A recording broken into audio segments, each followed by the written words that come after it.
Why does Dune's score feel so different? Hans Zimmer did an excellent job on Dune. The score isn't necessarily about music. It is more geared towards world building. There's a deep feeling of vastness, destiny, and unease. In this video, I want to break down some of the main themes and how they affect the emotional architecture of this film. Let's start with the Herald of the Change. Extreme temperatures and treacherous weather. I love how very early on we see Paul learning about Arrakis and what it's going to be like when he enters the dunes.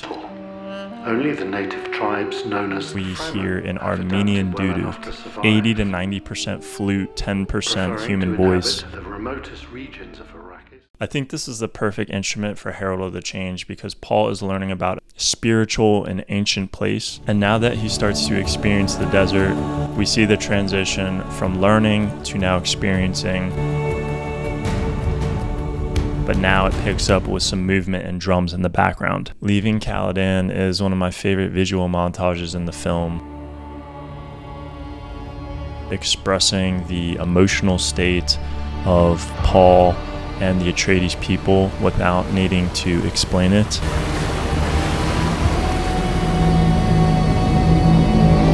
The sound design in this scene is just absolutely incredible too. I truly feel the massive ships coming out of the water. It's just displaying how grand the Atreides army really is. And the score is meant to feel less of an adventure, but more of a goodbye. And as viewers, despite not spending much time on Caladan, we still feel the weight of the goodbye just because of how amazing the score is. You can tell that the scene is deliberately slow and reflective. I appreciate that Zimmer uses low strings while still incorporating some synth pads and processed horns. And this is an important part of the film. It's a transitional period from going from the lush planet of Caladan to the dunes of Arrakis. The female vocal is something that comes throughout the movie, which I will be showing in the next clip. Now take the final scene from the movie and see how they use that female vocal that has this very spiritual and transitional element to it.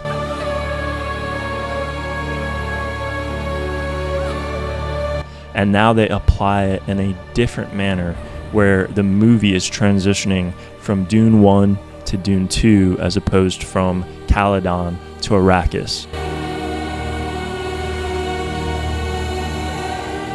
Here's when Paul is in the test with the box. I love that there's this scream that's otherworldly.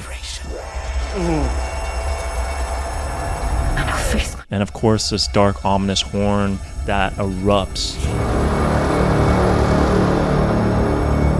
to highlight that Paul has something that is awakening inside of him. We hear the famous female chant in this scene. And this is something that is shown when Paul is having visions. And that's why when he's fighting Jamis in this scene,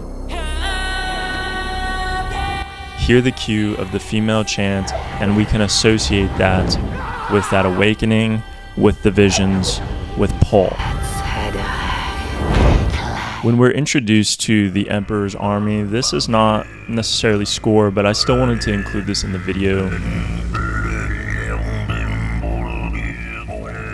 It's an element of sound design along with building score. And when they introduce the Harkonnen, they use this sort of steel drum pattern.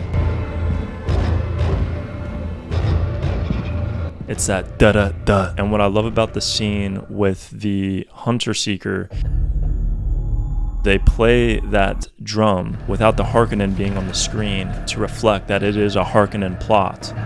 Harkonnen agent was cemented into that hole 6 weeks ago. This is just a great use of the score and making it more of a subconscious thing.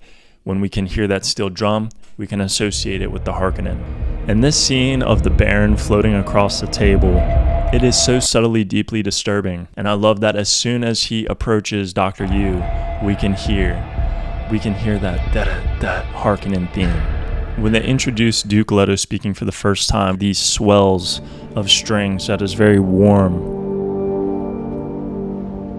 We are House Atreides. It's very reflective of the type of leader that Duke Leto Atreides is. Has this very noble feeling to it. At the end of the movie, when Paul brings up his father, my father came, not for spice, we can hear that theme reincorporated into the scene. for the strength of your people. Paul is being very noble and virtuous and leading just as his father did. I absolutely love this scene, so I'm including this. Paul has this prolonged vision of what the future might hold. It's not these quick little cut visions like we see when he's with the Reverend Mother or when he's about to fight Jamis, but it's a very drawn out one. They use these very slow strings that build up that help you understand this is a vision, this is a dream. Whereas in most war scenes, especially if there's a jihad, I would assume that they would be using very loud and magnificent sounds for something that is this catastrophic. However, because it wants to reflect that this is simply a vision, it decides to go with a slower pace that ultimately builds up.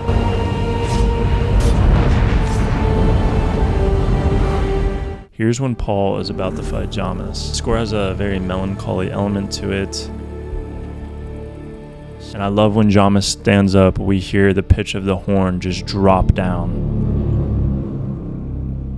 This gives an element of dread that the hardship that Paul is about to face.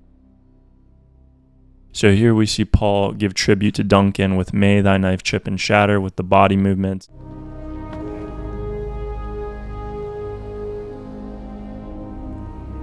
And this is Duncan's little motif that we hear countless times throughout the film. I believe it's 3 or 4 times anytime Duncan shows up.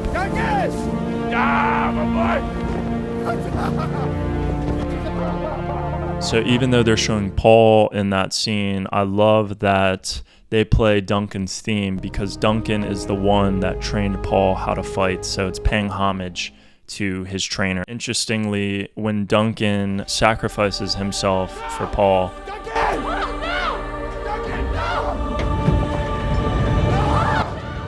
they don't play his theme, and they decide to go with more of a Furman score route.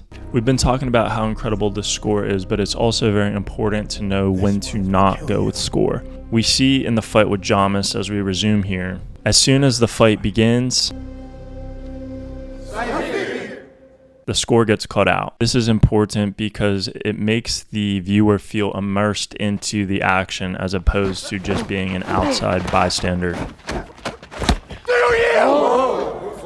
We see the same thing when Duke Leto spots a sandworm for the first time. Is that a worm? And I love that they chose to do this because you feel like you are in the, forget how to say their helicopter name. It feels like you're in the helicopter right there with them. Big one. You have good eyes. Now let's cover Ripples in the Sand, which is my favorite scene in the entire movie. So just for context for the scene, the giant sandworm is coming to swallow up the crawler with all the men aboard, and Duke Leto decides to go down and save these men. I love when the wings contract. That's when there's no score, and then Ripples in the Sand begins. So this score has a little bit of everything. It has that industrial element of the drums, the steel. There's almost a Modern Warfare 2 element to this particular score piece, and it makes sense since Hans did Modern Warfare 2. I think it's perfect since it is military-esque with the helicopters, with the men.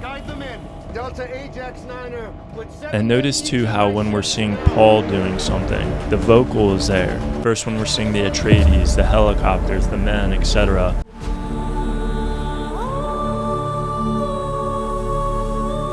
This is his first contact with the dune. This is his first time experiencing spice in the air.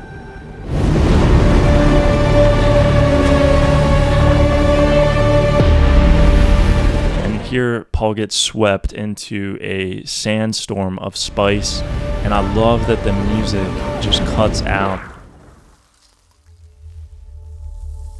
They use an equalizer to just take all of those high frequencies out and make you feel like you just got swept into the sand cloud as well. Now, I could have done without the little voices, the Bene Gesserit saying Kwisatz Haderach arise, but I do love that it makes you feel like you are hallucinating as well, like Paul is from the exposure to the spice. We cut back to the industrial Modern Warfare 2-esque sound as it shows the sandworm getting closer. We show the helicopters and the Atreides men. Gurney realizing that Paul is not on the ship. And as soon as it cuts back to Paul, it's vastness. The contrast between this feeling of no man's land versus this very upbeat industrial sound. And this is one of my favorite scenes in the entire movie, showing them run across the dune, showing the worm break out as if this is a sand tidal wave. The way that the sound design was able to make it sound like the sand was sifting. It's just perfect for what we're seeing on the screen. As soon as they get back on the ship, we see them flying above Shai-Hulud, the sandworm consuming the vehicle, and it then reflecting that spiritual element again, since the Firmin people worship Shai-Hulud, the grand sandworm. Perfect use of incorporating all elements of the score and finally blending it in at the very end of the scene.